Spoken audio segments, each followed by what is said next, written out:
আসসালামু আলাইকুম রহমতুল্লাহি ওবরকাতুহু। সম্মানিত দর্শক, প্রধানমন্ত্রী হিসেবে তারেক রহমান একটি সরকারি বাসভবনে তিনি বসবাস করবেন সপরিবারে, এবং তার সেই বসবাসের যাবতীয় খরচ রাষ্ট্র বহন করবে। ইতিপূর্বে প্রধানমন্ত্রীর জন্য নির্ধারিত বাসভবন ছিল গণভবন।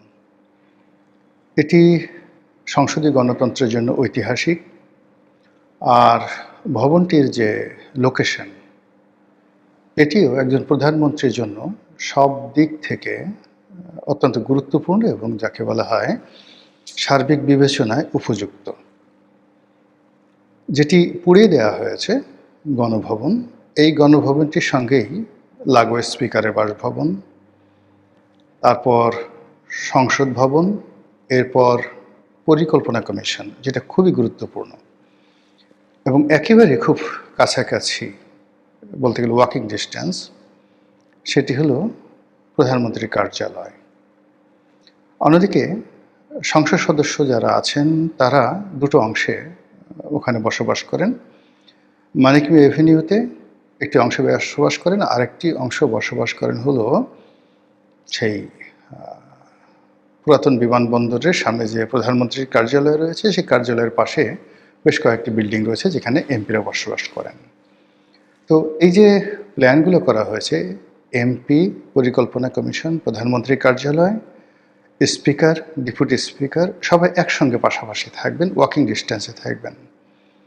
তো সেই ভবনটিকে পুড়িয়ে দেওয়া হয়েছে, কিন্তু সেটিকে মেরামত না করে, সেটিকে ভবিষ্যৎ প্রধানমন্ত্রীর জন্য বসবাস উপযোগী না করে, সাবেক যে অন্তর্বর্তীকালীন সরকার তারা যে এজেন্ডা বাস্তবায়ন করতে এসেছিল যে একটি গণতন্ত্র এবং সংসদীয় গণতন্ত্র, এটির কবর রচনা হবে। প্রধানমন্ত্রী নামক যে পদ, এই পদটি কলঙ্কিত হবে, এবং সেই জন্য এরকম একটি উল্লেখযোগ্য বাসভবন, ঐতিহাসিক বাসভবন, সেই বাসভবনটিকে দুমড়ে মুচড়ে শেষ করে দিয়ে সেখানে একটি জাদুঘর তৈরি করা হয়েছে। এত বিশাল জায়গা, সেখানে একটি জাদুঘর যদি তৈরি করতে হতো তাহলে সেই ভবনের সামনের কিছু অংশ, পেছনের কিছু অংশ, বা যে কোনো জায়গায় একটা ত্রিভুজ আকৃতির 2-4 বিঘা জমি নিয়ে একটা সুন্দর সেই জাদুঘর সেখানে তৈরি হতে পারতো, এবং সেই জাদুঘর যদি তৈরি হতো, ওখানে বসবাসরত যারা প্রধানমন্ত্রী ভবিষ্যতে আসবেন বা বর্তমানে আছেন তাদের জন্য ওটা একটা সাইকোলজিক্যাল ট্রিটমেন্ট হতো, যে আমরা যদি শেখ হাসিনার মতো এরকম করি তাহলে এই বাড়ির সম্মুখ সারিতে বা দক্ষিণ প্রান্তে, উত্তর প্রান্তে যে জাদুঘরটি আছে, সেই জাদুঘরটিতে যা কিছু সংরক্ষিত রয়েছে সেগুলো আমার জন্য প্রযোজ্য হবে। এনিওয়ে, যারা করেছেন আল্লাহ তাদেরকে হেদায়েত দান করুন। ইতিহাস কখনো থেমে থাকে না, ঐতিহ্য কখনো বন্ধ করে রাখা যায় না। তো সেই অর্থে জনাব তারেক রহমান সাহেব প্রধানমন্ত্রী হওয়ার পর তিনি একটি সুরক্ষিত বাসভবন, সুন্দরতম বাসভবন এখানে বসবাস করবেন, এটা তার নসিবে হলো না। দ্বিতীয়ত হলো যে এই গণভবনে অনেকটা জিদ করে বা কী কারণে বেশি সময় বসবাস করেননি বঙ্গবন্ধু। তিনি এখন তারেক রহমান সাহেব যে কাজটি করতে যাচ্ছেন, ঠিক একইভাবে তিনি খুব স্বল্প পরিমাণ সিকিউরিটি নিয়ে তার যে বাসভবন 32 নম্বরে তিনি ছিলেন। তো 32 নম্বরে থাকার খেসারত তাকে কীভাবে দিতে হয়েছে এটা ইতিহাস সবাই জানেন। তারেক রহমান সাহেব এখন যেখানে আছেন, তার যে বাড়ি, এই বাড়িটা নিয়েও কিন্তু নানা রকম যাকে বলা হয় কুফার কাহিনী আছে। কুফার কাহিনী কিভাবে আছে আমি আপনাকে বলি। কুফা মানে অভিশাপের কাহিনী আছে। শহীদ প্রেসিডেন্ট জিয়াউর রহমানের হত্যাকাণ্ডের পর ধরে নেওয়া হয় এই হত্যাকাণ্ডের সঙ্গে অনেকে জড়িত, এবং বিএনপি বারবার বলার চেষ্টা করেছে এরশাদ এর সঙ্গে জড়িত। সত্য মিথ্যা আমরা জানি না, কিন্তু বাস্তবতা হলো যে এরশাদ বিএনপিকে তোয়াজ করার জন্য, তদবির করার জন্য দুটো বাড়ি তাকে দিয়েছিল বেগম খালেদা জিয়াকে। একটি বাড়ি হলো মইনুল রোডে ক্যান্টনমেন্টের মধ্যে, আর একটা বাড়ি হলো এই যে এখন যে বাড়িতে আছেন তারেক রহমান সাহেব। দেওয়া হয়েছিল এই উদ্দেশ্যে যে একটা বাড়িতে থাকবেন আর একটা বাড়ি ভাড়া দেওয়া হবে। তো যে বাড়িতে বেগম জিয়া থাকতেন সেই বাড়িটা যেভাবে ভেঙে চুরে দুমড়ে দেওয়া হয়েছে, এটা রীতিমতো একটা অভিশাপ। অভিশাপ এই অর্থে যে আপনি যে কোনো অবৈধ জিনিস বা অবৈধ দান, অবৈধ অনুদান গ্রহণ করেন, যেভাবেই করেন না কেন ওটা কখনো বরকত নিয়ে আসে না। আর আমার বাবাকে যদি কেউ খুন করেন বা আমার পরিবারের উপর জুলুম অত্যাচার করেন, তারপর যদি আবার আমাকে সে উপহার দেয়া হয়, সে উপহার আমার জন্য কতটা বুমেরাং হতে পারে এটা ইতিহাসে লেখা রয়েছে। এরই ধারাবাহিকতায় মইনুল হোসেন রোডে বেগম জিয়ার যে বাড়িটি, সেই বাড়িটির উপরে যে অভিশাপ এসেছে, সেই অভিশাপে পুরো পরিবার তছনছ হয়ে গেছে। বেগম জিয়া মানসিকভাবে যতটা অপমানিত হয়েছেন, লাঞ্ছিত হয়েছেন, এটা বলার মতো নয়। একটা বাড়ি গেছে, দ্বিতীয় যে বাড়িটি রয়েছে এটাও স্বৈরাচারের দেওয়া উপহার। 1 টাকার বিনিময়ে রাষ্ট্র এই বাড়িটি তাকে দিয়েছে। ফলে এই বাড়িতে তারেক রহমান সাহেবের যে অবস্থান, এটা আমার কাছে বরকতময় মনে হচ্ছে না।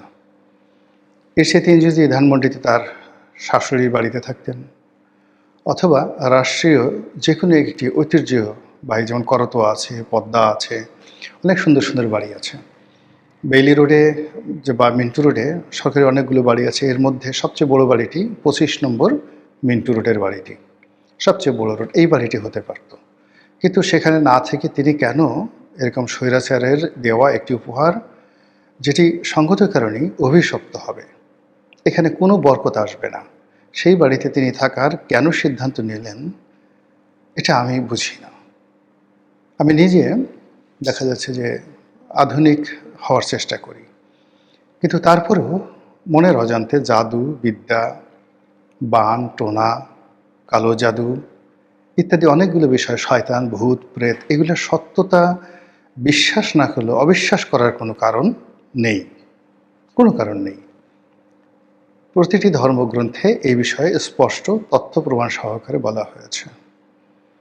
তো কাজেই আমাদের এই পৃথিবীতে অনেক অলৌকিক ঘটনা ঘটে, অনেক অভিশাপের ঘটনা ঘটে, বারবার ঘুরে ফিরে একই ঘটনা কেন একই ব্যক্তির জীবনে ঘটে, একই পরিবারের উপরে ঘটে। কোনো কোনো পরিবার কেন নির্বংশ হয়ে যায়, বংশের কোনো রকম বাতি জ্বালানোর কেউ থাকে না। আবার কোনো কোনো বংশ কেন হাজার হাজার বছর ধরে এই পৃথিবীতে বসবাস করে, যেমন হজরত ইব্রাহিম আলাইহিসসালামের বংশধররা পৃথিবীতে আছে। মোহাম্মদ রসুল্লাহ সাল্লাহ ইসলামের আওলাদ আওতাদরা এখনও পৃথিবীতে আছে, কিন্তু আবু জেহেলের আওতাদ কারা, ফেরাউন রামসেসের আওতাদ কারা, আওলাদ কারা, আমরা তো তাদেরকে চিনি না। এইরকম অনেক কিছু এই পৃথিবীতে হয়, এই জিনিসগুলো তো আপনি অস্বীকার করতে পারবেন না। অনেকগুলো ভূমি রয়েছে খুবই বরকতময়। এই যে ধরেন ইসরায়েল যে জায়গাটি, কেন এই জায়গাটিতে বারবার এরকম হচ্ছে, হাজার হাজার বছর ধরে, 5000 বছর ধরে শুধু এইরকমই হচ্ছে, ঘুরে ফিরে, মানে মৌচাকের কাছে যেভাবে মৌমাছি যায়, সারা পৃথিবীর মানুষ আকর্ষণ, প্রেম, ভালোবাসা সব কিছু কেন এই ভূমিটিকে কেন্দ্র করে, জেরুজালেমকে কেন্দ্র করে হয়। আবার পৃথিবী সৃষ্টির পরে সব কিছু কেন ইরানকে কেন্দ্র করে হয়। আবার কিয়ামত হওয়ার পরে কিয়ামতের যে হাসর নসরের ময়দান, এটাও এই ইরানের এই ভূমিতে, দ্য পার্সিয়ান যে ল্যান্ড, এখানে হবে। কেন বলেন তো, বাংলাদেশে কেন হলো না, ইরানে কেন হবে? এই ইরান নিয়ে এত যুদ্ধ কেন? আলেকজান্ডার কেন সেখানে যাবে? আলেকজান্ডার কেন ঢাকায় এলেন না, সোনারগাঁয়ে এলেন না, আমার গলা চিপে কেন গেলেন না? এখন এই বিষয়গুলো আপনাকে বুঝতে হবে। বারবার কেন মানুষ আফগানিস্তানে আসে, বারবার কেন আফগানিস্তান আসে, কেন বারবার দিল্লিতে যায়, এই জিনিসগুলো বুঝতে হবে। তো সেই দিক থেকে আমাদের এই সমাজে কতগুলো তারিখ, কতগুলো মাস, কতগুলো সময় কারো কারোর জন্য, কোনো দলের জন্য, পরিবারের জন্য অনেকটা কুফা হয়ে গিয়েছে, অভিশাপের বিষয় হয়ে গেছে। সেই দিক থেকে বাংলাদেশের ইতিহাসে এই যমুনা নামক যে ভবনটি, ডক্টর মোহাম্মদ ইনু যেখানে বসবাস করে গেলেন, এই ভবনটি একটি ভৌতিক ভবন। এখানে ভূত আছে, এখানে জিন আছে, এখানে কালো জাদুর যে সকল উপকরণ সব এখানে উপস্থিত। এখানে যারাই গেছে বিভিন্ন সময়টাতে তাদের জীবন তছনছ হয়ে গেছে। এই বাড়িটি নির্মাণ করা হয়েছিল এরশাদ জামানাতে মওদুদ আহমেদের জন্য। বাংলাদেশের প্রথম ভাইস প্রেসিডেন্ট হবেন সাংবিধানিকভাবে, এবং ভাইস প্রেসিডেন্ট হিসাবে তিনি যে সরকারি বাসভবনে থাকবেন, এজন্য এই ভবনটি তৈরি করা হলো। অত্যন্ত দৃষ্টিনন্দন, ভিতরের আর্কিটেকচারাল ডিজাইন অসাধারণ। আমরা যারা গিয়েছি ওখানে আমরা দেখেছি মানে কোনো সরকারি অফিস সাধারণত এতটা ওয়েল ডেকোরেটেড হয় না। এমনকি গণভবনের চাইতেও, বঙ্গভবনের চাইতেও এই বাড়িটির ইন্টেরিয়র ডেকোরেশন অনেক ভালো, কিন্তু এখানে বরকত আসেনি। মওদুদ আহমেদ একদিন বসবাস করতে পারেননি। এই বাড়িতে লতিফুর রহমান সাহেব থেকেছেন, তার জীবন তছনছ হয়ে গেছে।